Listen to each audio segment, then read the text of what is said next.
So, hello everyone, and welcome to a new session of our seminar on gravity and cosmology. Today, I'm very happy that we have here Puskar Mondal, who is an assistant professor at Beijing Institute of Mathematical Science and Application. So he's a colleague of mine, and he, together with Professor S-T Yau, and based on some original ideas of Professor S-T Yau, they have been developing this new theory of how black holes can form, not just due to the regular picture that we have of collapse, but due to some boundary effects. And this is what he's going to talk about today. So, Puskar, feel free to start.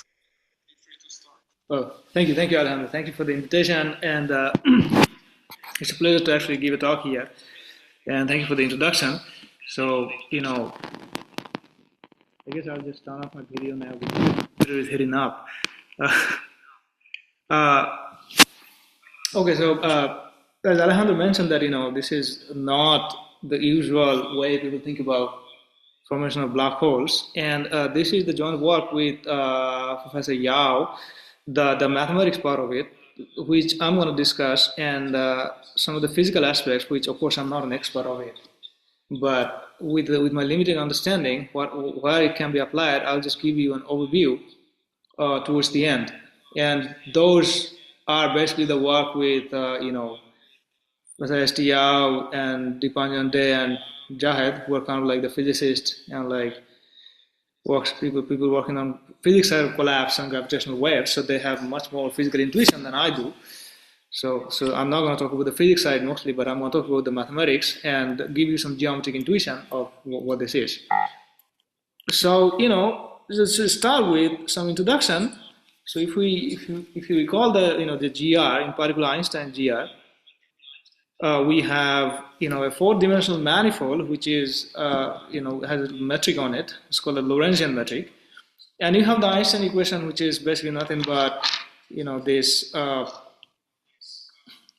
the part of curvature. So this is basically the part of curvature, the Riemann curvatures, is actually governed by the stress energy tensor, the matter. So T is the stress energy tensors. And in this particular study here, we're actually going to focus on pure vacuum. So T is going to be 0. Because in 4 dimensions, so T equals 0 means the reach is 0, but still you can have non-trivial Riemann curvatures. Means you can have pure gravity or Hall curvatures. So with that in mind, so in the early years, like, when Einstein developed this theory in 1915, we didn't have actually mathematical framework to deal with evolution problem, like time evolution. So what people actually did, of course, like mathematical review was special, like at the level of partial differential equations. So what people did actually, people worked towards identifying explicit solutions of these equations, and everybody probably seen this example in pure vacuum. You do actually have this Schwarzschild, well-known this Schwarzschild black hole. And so if you look at this diagram, there is like a particular feature to this diagram.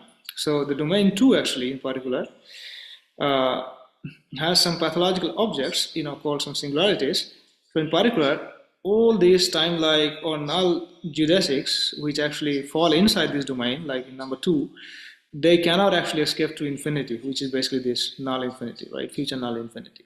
So it's not observable. So they actually end in some finite affine time, and there is a singularity, like the curvature blows up here.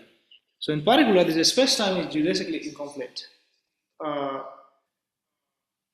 Now, as you can see here, this space-time is, very special space-time in a sense that it has, is spherically symmetric. So because of this term, so it's spherically symmetric. Because of this term, it's spherically symmetric.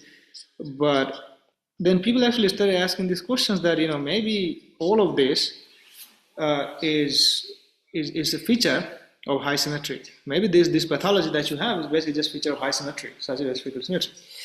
But back then, these sort of pictures that everybody knows and loves the evolution, that given some initial data at some time slice, you want to evolve by some time, in some time direction, according to the Einstein equation, these things weren't there. So this was first done in 1952 by Madame Choquet, and she proved that, there's a monumental result at that time, that if you have sufficiently smooth initial data, you can solve the Einstein equation locally in time, up to isometry class. Now, again, that actually gives you the existence of maximal solutions. Is uniquely determined by the initial conditions, means, given some initial data, you exactly know till how long you're going to be able to evolve that data. And then later on, there was more fancy things like characteristic initial value problem, which we're going to actually, need in this talk, was actually developed by, Rendell, which was another huge development. Now, in 2020, Roger Penrose, he was awarded actually the Nobel Prize in Physics because of his discovery of black hole. It's a robust prediction of GR, not just, artifact of spherical symmetry. So remember I told you that, the Schwarzschild solution has, a special, spherically symmetric solutions. So it's very special, right? And therefore you might think, okay, this sort of singularity is just a pathology, just an artifact of the spherical symmetry. But Penrose in 1965 actually, they proved that it is indeed not an artifact, and this space-time incompleteness, the every null geodesic and time-like geodesics, means the causal incompleteness is a feature of general relativity. It's a robust feature of general relativity, irrespective of if you have symmetry or not. So in the absence of symmetry. So what he did was actually define. Actually, he gave, basically he was the first one to give kind of criteria to form black holes in some way. Now, of course, incompleteness doesn't mean that you have a singularity, but it, kind of tells you some sort of bad things are going to happen. So what Penrose actually defined in the beginning was the notion of, the trough surfaces. So what this is,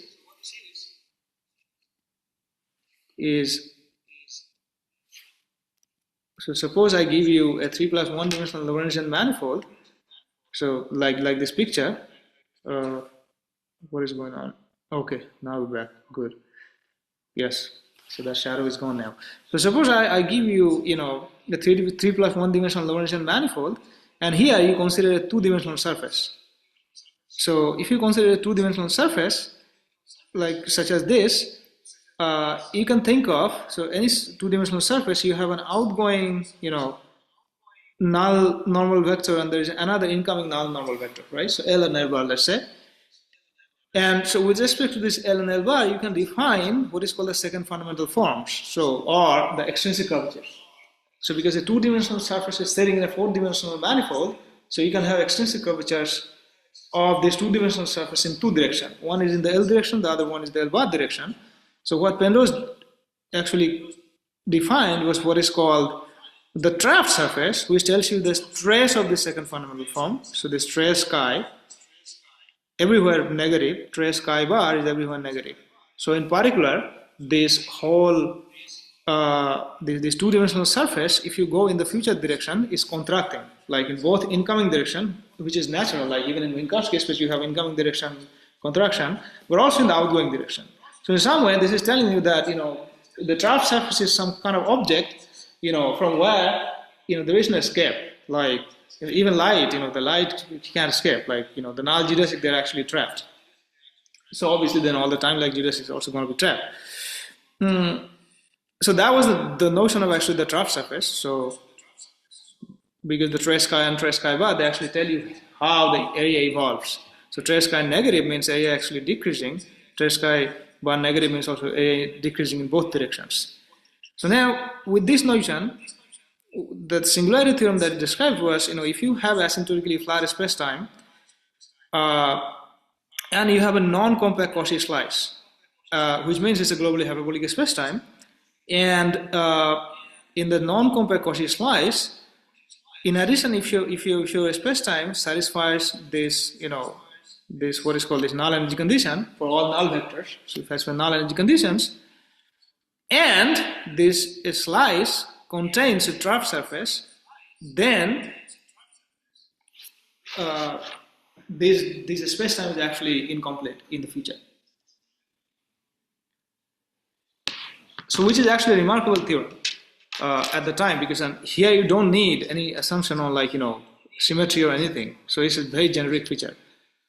So having a trapped surface, this null energy condition, you're going to have a space-time incompleteness, causal incompleteness. And, this is a consequence of, one of the famous Rai-Choudhury equations.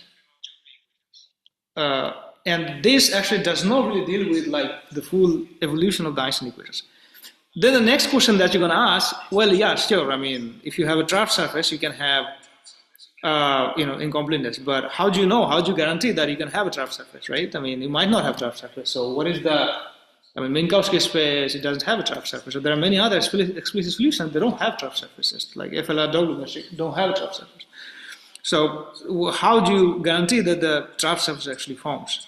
So that is like, the most difficult part to prove that if you start with some configurations, which doesn't have this feature, trapped surface, can you form it in a finite time? If you do form it in a finite time, then of course this theorem kicks in and you get incompleteness. And incompleteness in some sense formally tells you there's something bad happening. So, usually people associate this with, existence of like a black hole. Of course, it's not a mathematically rigorous thing, but just, it hints. So what is the result in this direction? So there are several results in this direction in terms of the existing results. The first result was actually by Shen and Yau in '83. So they actually provided the condition. So it was not evolutionary. So they just provided the condition under which a trapped surface can actually exist on a slice, on a constant time slice. So there is nothing evolving. And this was actually with matter. This was not in vacuum, with matter. And then this was actually generalized, to include pure vacuum. And that's, by Yau in 2000. And that's actually going to be, a significant part of, our talk is going to be devoted to. Basically, our idea is based on this. And this is one direction. There was another direction, which is called the standard gravitational collapse. This pioneered by Christodoulou in several articles in spherical symmetry in these articles.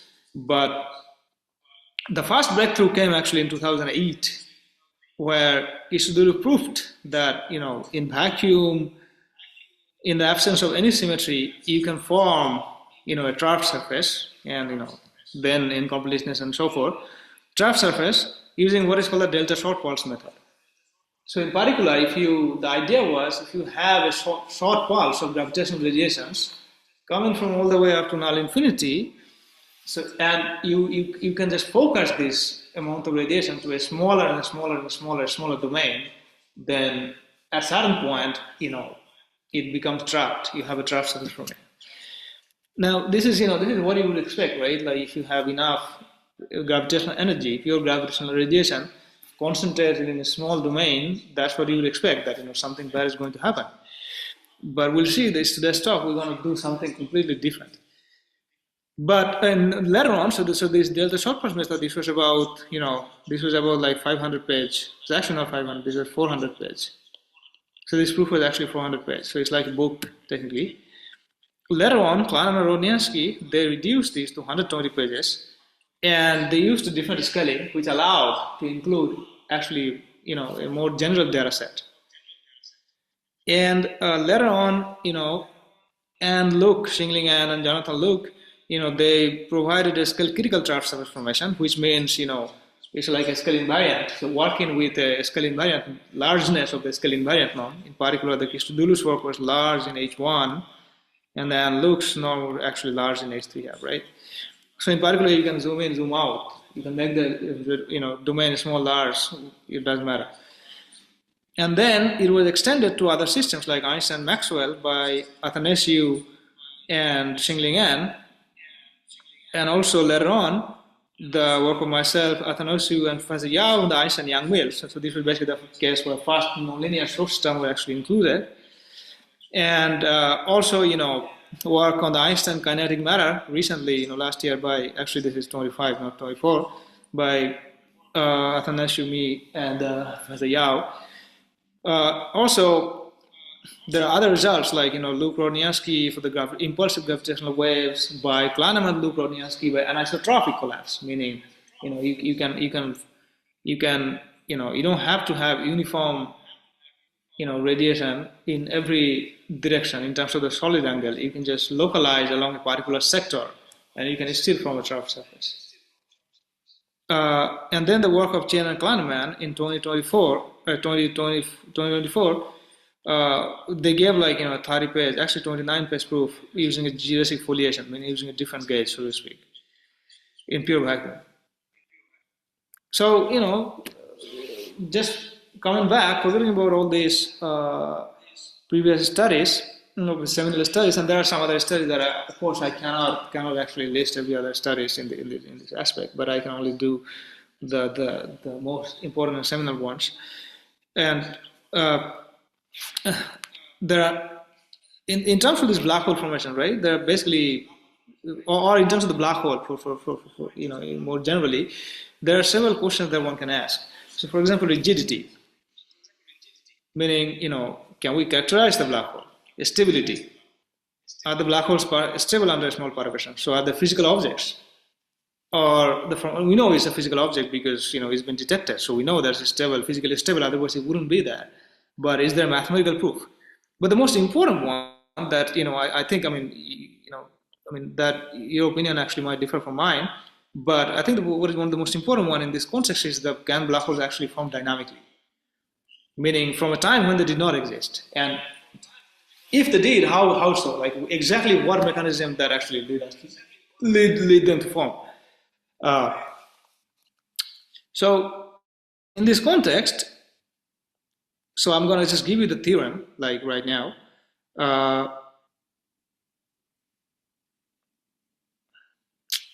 My visual is this is okay. This keeps happening.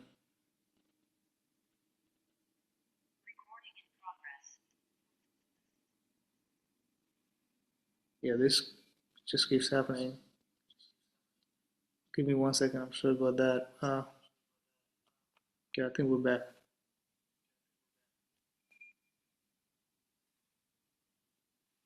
Yes.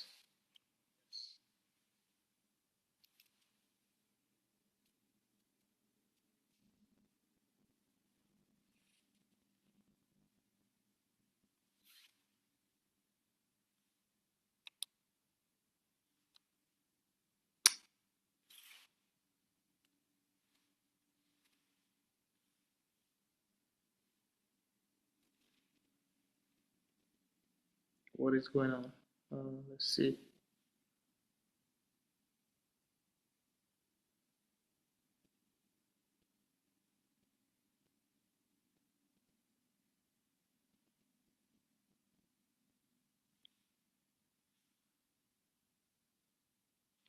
So there seems to be some problem with the connection. Let's see.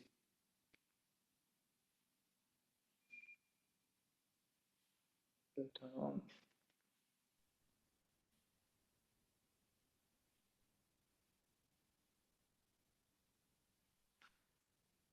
We can still hear you, but it looks like your iPad went offline, right? Yes, the iPad is actually stopped connecting, like the internet. Okay, but now I can see you twice, so I think you're okay. Okay, now I think we're back. Can you let's see. I mean, this keeps happening. This internet problem, like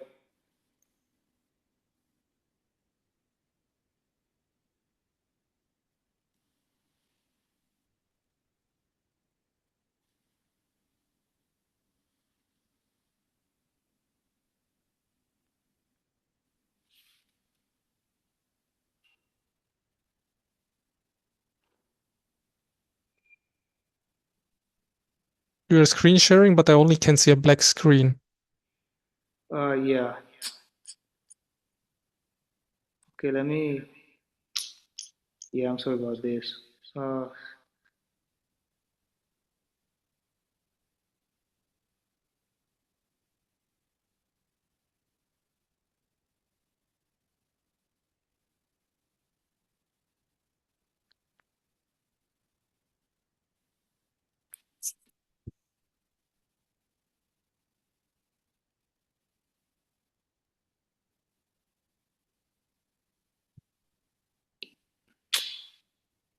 Seems to be offline again. Yeah, this is actually super annoying. Recording in progress.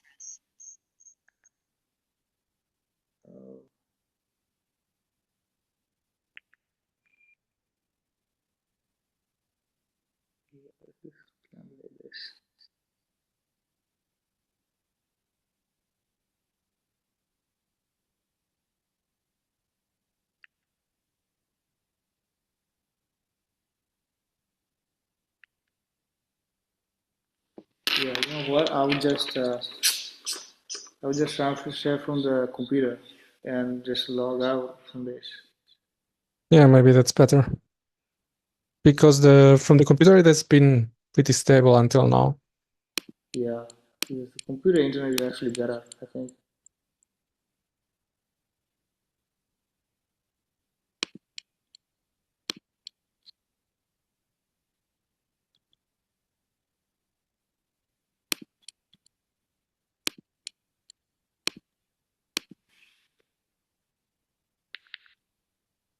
Okay, so I think I logged out.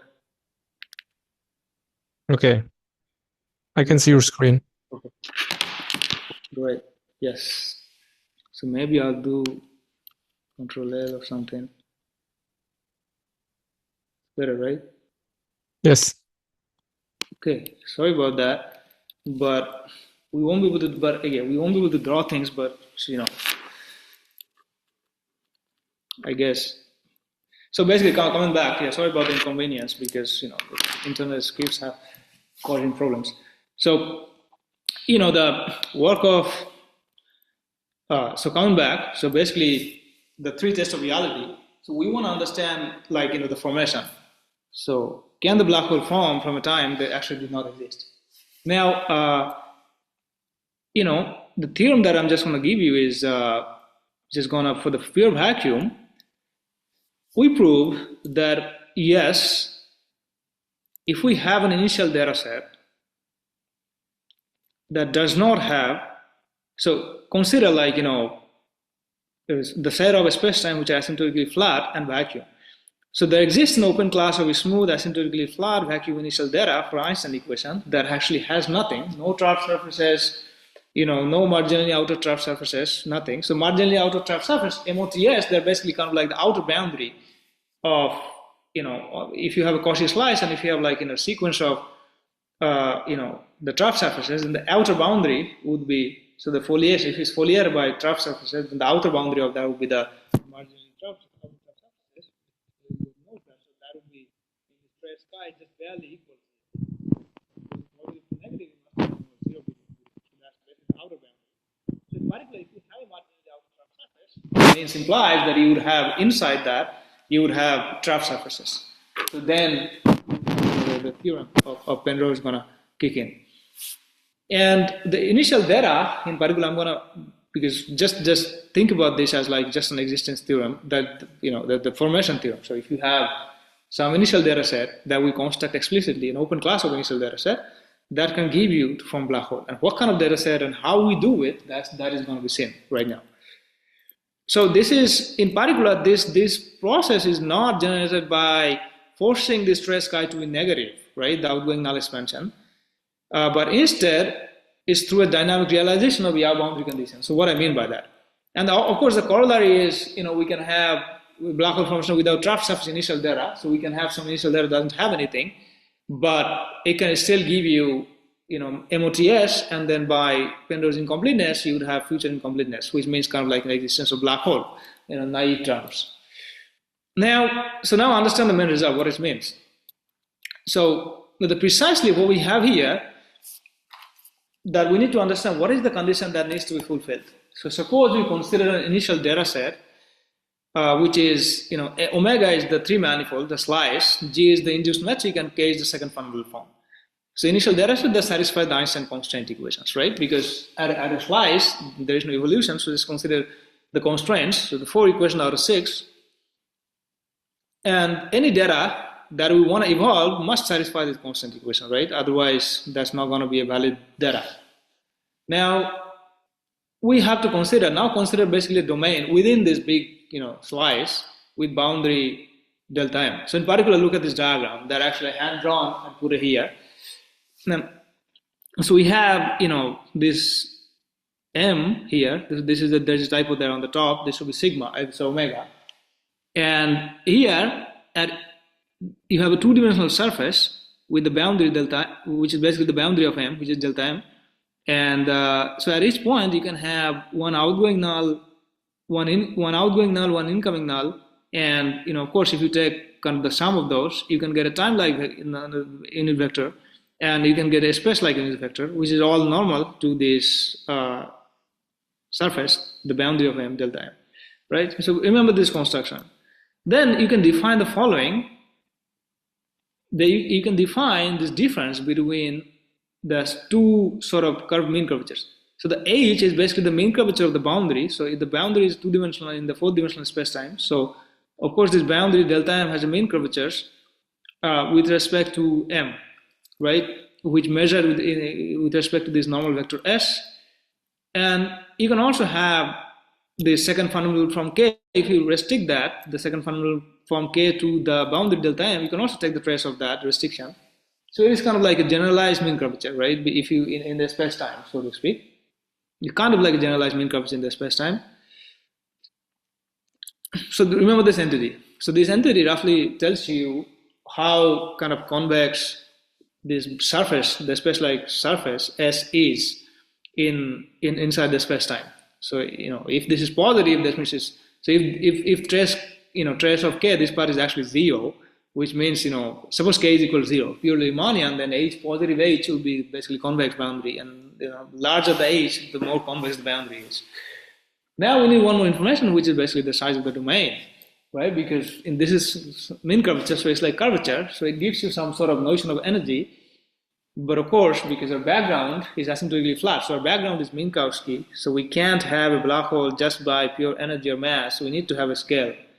Because our Minkowski has a conformal symmetry, right? So we can't have just formation of a black hole by mass, we need a scale.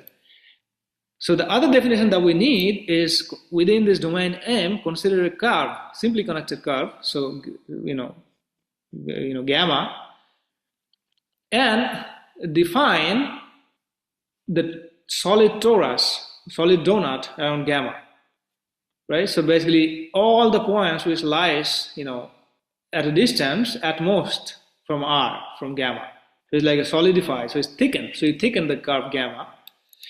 And then you define the radius, so it's not the usual radius, you define the radius as to be the distance of gamma from the boundary of M, which is this boundary, this should be actually not omega, this should be M, this is a typo. And that distance should be at least R, such that this gamma actually does not bound the disk. So gamma does not bound the disk inside inside the solid torus, inside the solid donut. And then you take the supremum, the maximum of such radius with respect to gamma. So you consider all such, simply connected curves. So it's like, and then take the supremum. So it's kind of like a double supremum process. This might be a little bit abstract, but what does it actually tell you? I'll give you a canonical example. So this actually tells you, how isotropic a region is. So it's kind of like isotropic thickness.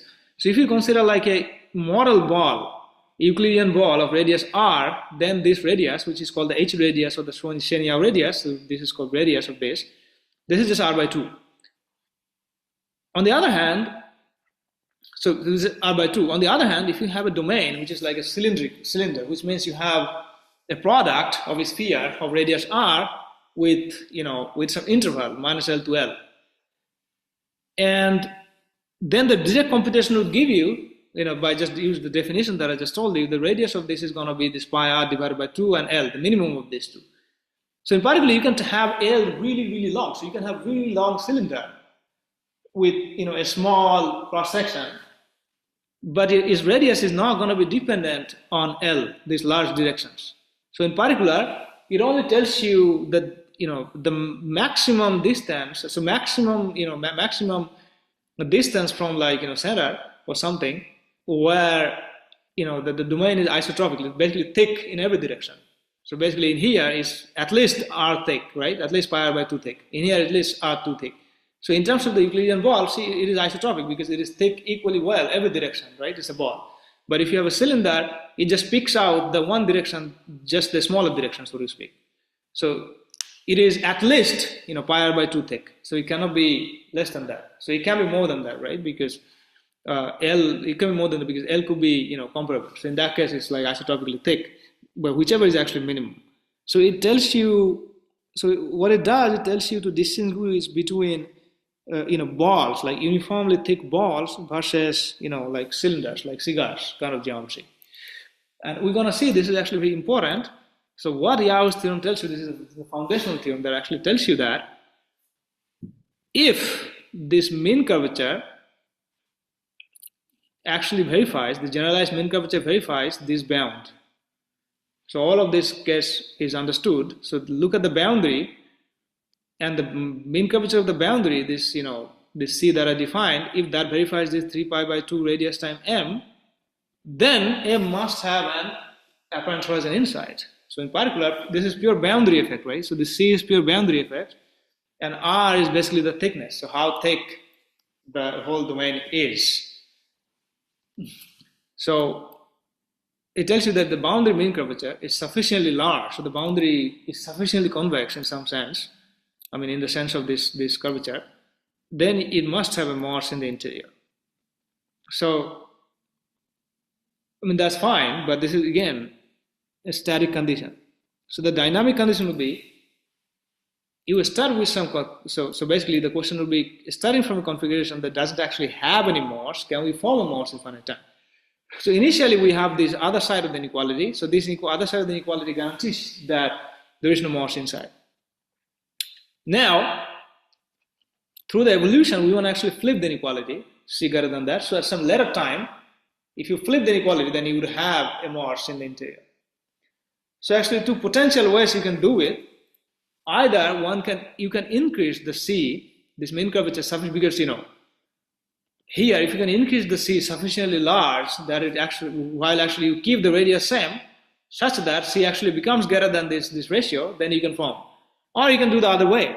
So you can keep the C same, but actually increase this radius thing sufficiently so that this inequality gets flipped. Because it's like C times radius M, greater equals 3 pi by 2, right? So it's like kind of like hyperbola. So it's kind of like a hyperbolic relationship. So you can just play with those two. So we do actually later. So here we want to actually keep C same while we actually, increase the radius sufficiently so that this inequality is flipped. And that is the main idea. Is there any question? So, okay. So how do we actually do that exactly? So this is the diagram. So think of this diagram as, kind of like a two-dimensional projection, but each point here is a sphere, topological sphere. So you have actually three things here. So you have this M1, this M1, this M1, which is this purple thing, and you have this, the intersection of the causal feature of M1 with the Cauchy slice. So this is M minus A plus 1. This is the Cauchy slice. This is the Cauchy slice, above the top one. So you have two Cauchy slices. One is smaller, the other one is larger. And what you want to do from going from the smaller one to the larger one, you have to make sure, because if you go in the outgoing direction, right, if you go in the causal feature, you would expect that the radius of the top one, this J plus of M1 intersection with M minus A plus 1, that has to be bigger than the radius of M1, right? Because you're going in the outgoing null direction. But, it's not, because we're talking about this Yau radius, so you need to control the metric uniformly. So you actually have to prove that this is true. But suppose, forgetting about the proof, suppose you can do that.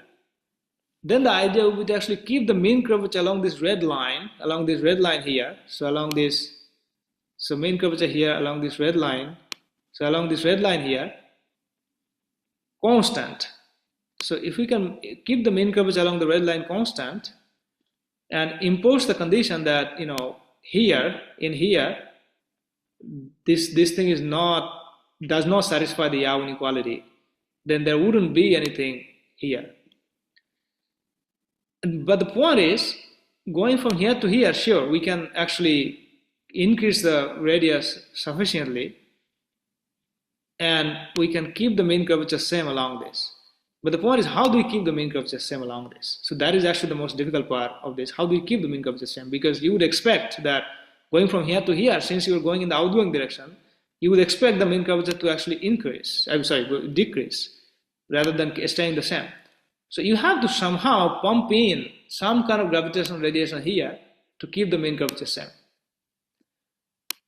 Right? You have to pump in some kind of gravitational radiation to keep this mean curvature same. So how do we do that? So for that, we construct also this characteristic initial value problem.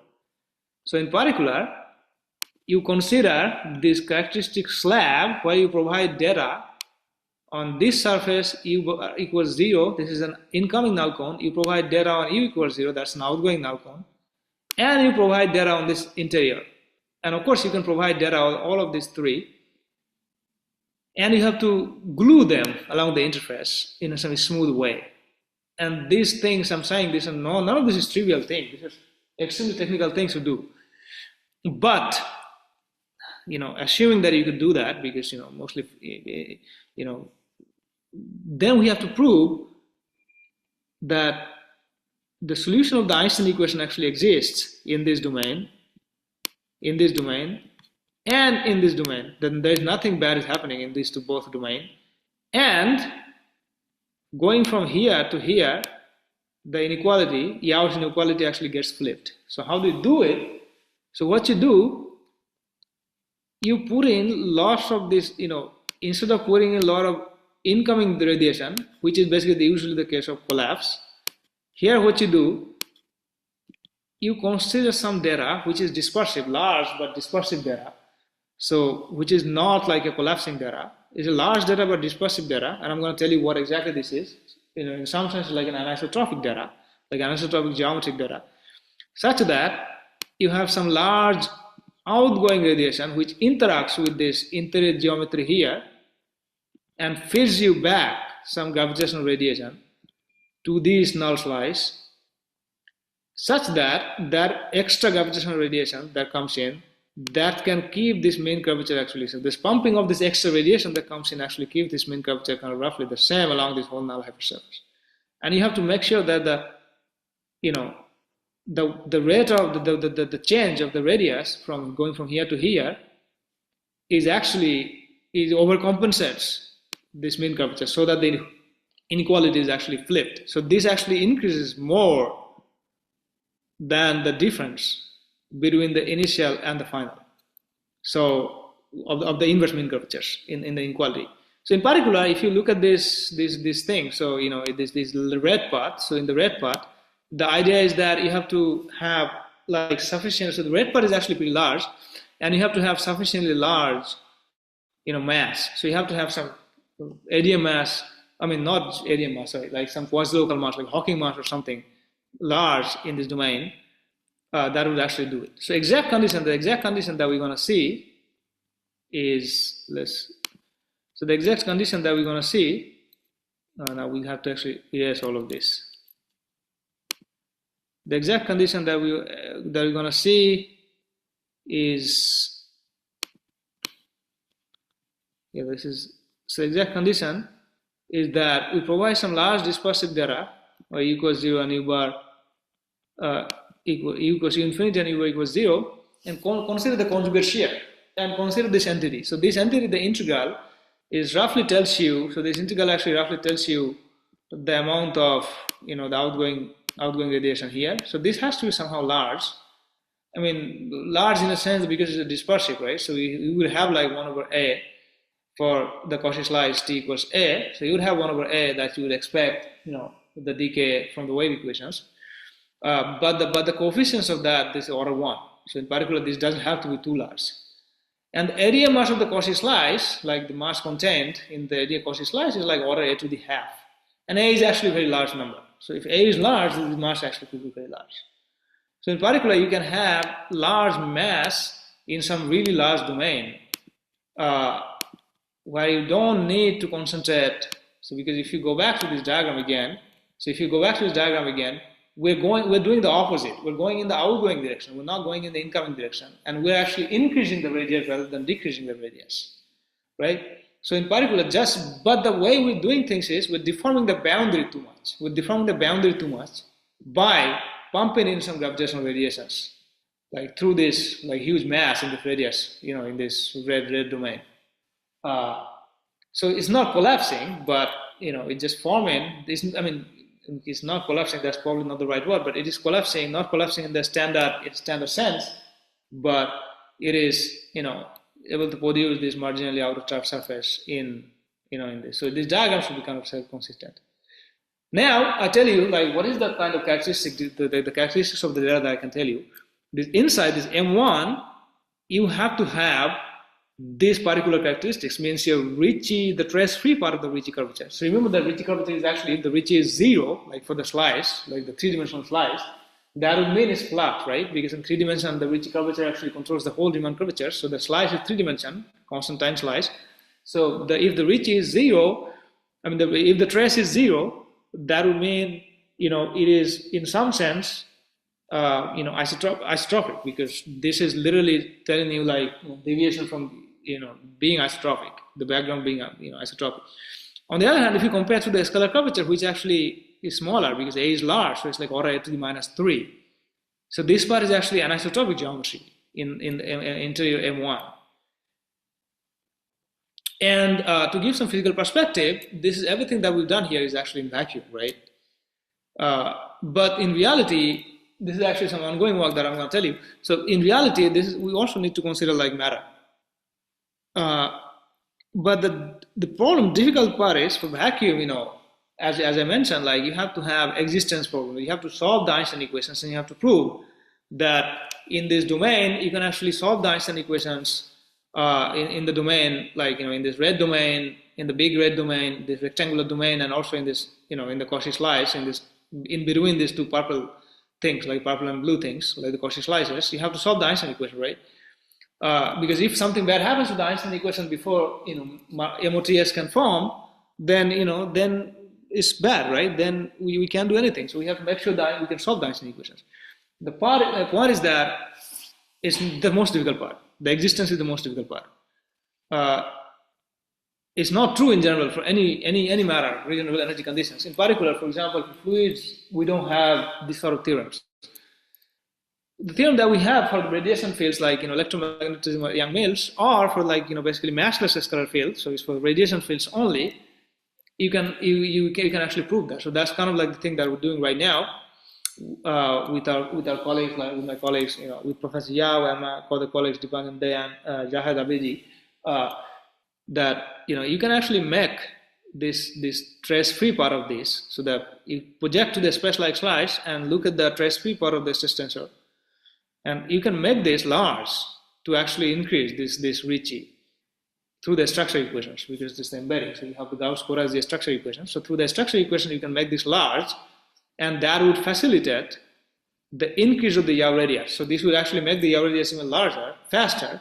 So it will lead to a faster formation of MOTS.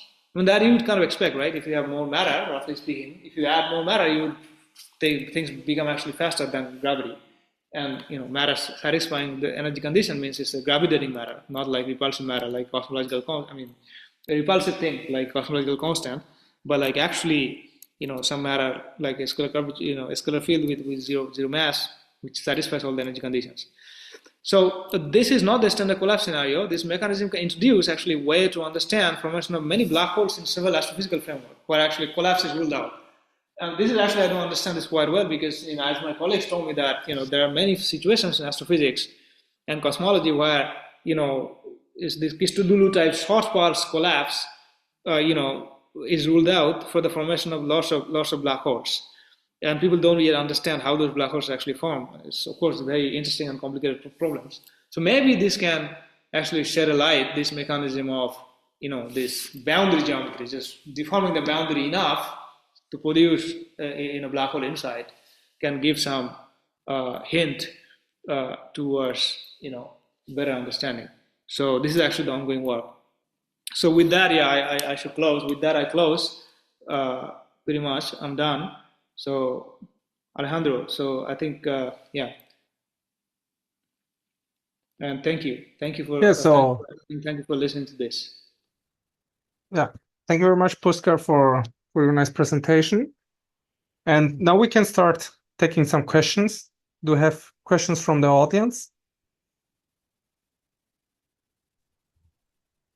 Can I ask a question? Yes, sure. Yeah, so I'm not a mathematician. It sounds very interesting, but is there like a solution, like maybe even a spherically symmetric? I don't know what I'm saying really, but is there like a solution that can help illustrate what you're saying here, so that the physicist, the lowbrow physicist that I am, can understand what you're saying? No, this is a good point, really good point. That is Yeah. exactly what we're looking at right now. Like, Okay. my physics collaborators, Mm. they are trying to find like an exact solution, a Yeah. spherically symmetric exact solution that verifies, Right. this Right. condition, exactly this Yeah. verifies this condition. Yeah, so that it can, we have a concrete example to study and understand, right? Because that's not we're not trained in the language of partial PDEs and so on. So it would be good to first have a concrete example. Absolutely, absolutely. So that Okay, is what my colleagues we were looking at exactly okay. that. No, that is a very good point. That is a very good Mm. point that you bring up. And Yeah, and so right now is not known, but you are constructing one. Is we're that what's happening? constructing one. Yes, we're Okay, constructing one. okay. Explicit solutions. Yes. Thank you.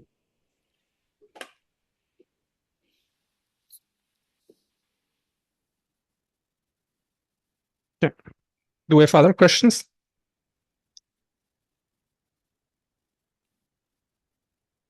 Okay, maybe why people think I have a question. Puskar, I don't remember exactly what slide, but relatively early on, you showed some criterion, some about the curvature and so on that needs to be equals to 0.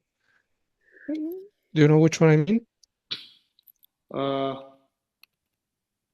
Maybe you can go back to one of the early slides. Here. Oh yes, you mean this, like this stress chi of s equals 0, or I still see the same slide that we were showing before, so I'm not sure. uh, wait, really? My slide is not No, changing. now it's moving, Okay, but apparently very slow. Now I see your main results. okay. What But I mean, about? one of the conditions. Yeah. What about now? Yeah, now I see the Einstein equations of trapped. So okay. I Oh God, this is moving really slow. yes. Okay, I mean, anyway, what I wanted to ask is, there are a certain set of initial conditions, exactly this one. So Yes.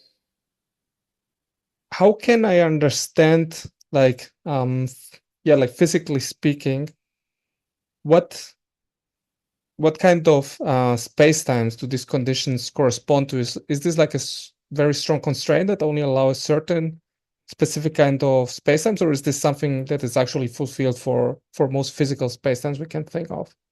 Yes. So yes, these are fulfilled by most physical spacetime you can think of. So if you write down the Einstein equations, you have 10 equations, right, in 4 dimensions. Yes. So out of that, you have 6 equations which are like evolution in time, and there are other 4 equations. So these are basically those 4 equations that they has to be satisfied on every slice. If it has to be a physically relevant a space time, then this equation must be satisfied. So uh, all the space-time, the physical space-time that you see, like physical space-time, they all satisfy this automatically. Like for example, like Schwarzschild or car. So for example, for Schwarzschild, it's a static, so this k is 0, and basically a scalar curvature is 0. So for Schwarzschild, it's a scalar flat, so a scalar curvature is 0. And if you look at, let's say, car, you can Okay, but see, wait. When you say scalar curvature is flat, you mean the outer scalar curvature, right? uh, Like outside the horizon, or Yeah, everything is outside. Yeah, of course, everything is outside the horizon, like not So, inside, outside. Yes. okay, this needs to be fulfilled, but everywhere at start, right? Correct. And then what happens inside does not need to be fulfilled, or like, So okay. as long, so basically, if you at the start, if you fulfill that condition at the start, by the Einstein evolution equation, you can show, you can prove that it is automatically going to be, as long as you can solve the equations, these equations are automatically going to be satisfied. Well, okay. So exactly. So this is a very good question, because only you have to make sure that this is satisfied initially, and then if you can solve it, as long as you can evolve, it's automatically satisfied. It's kind of like a nice thing. Yeah.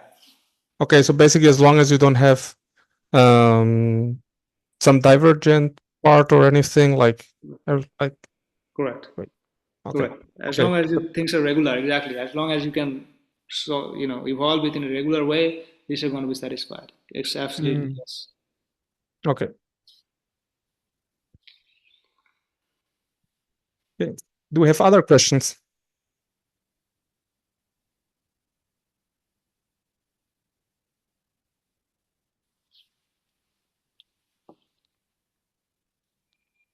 Okay.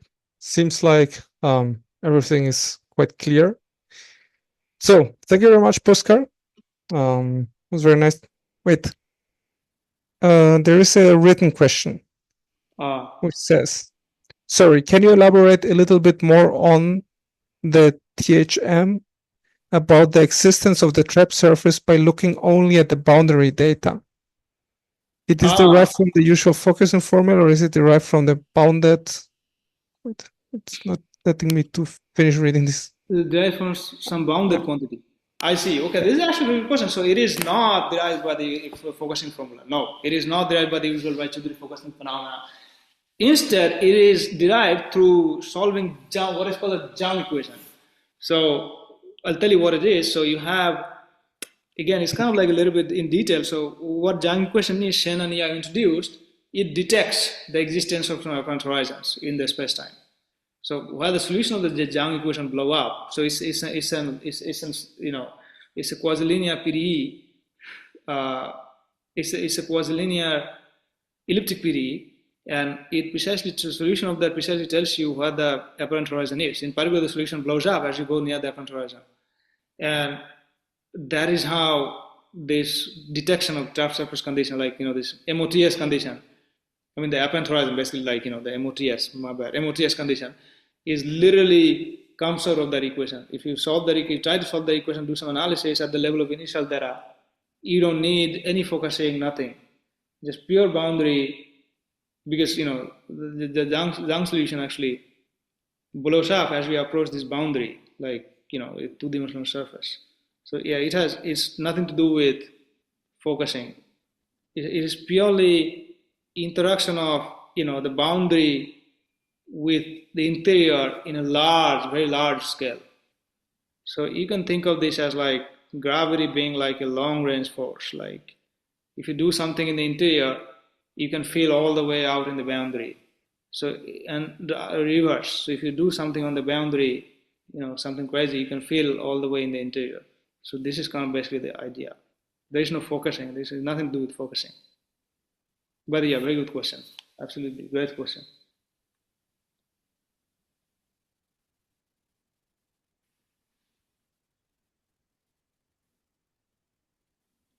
Yes.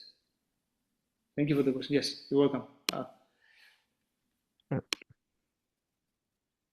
So other questions, people can speak up or also type them if they want.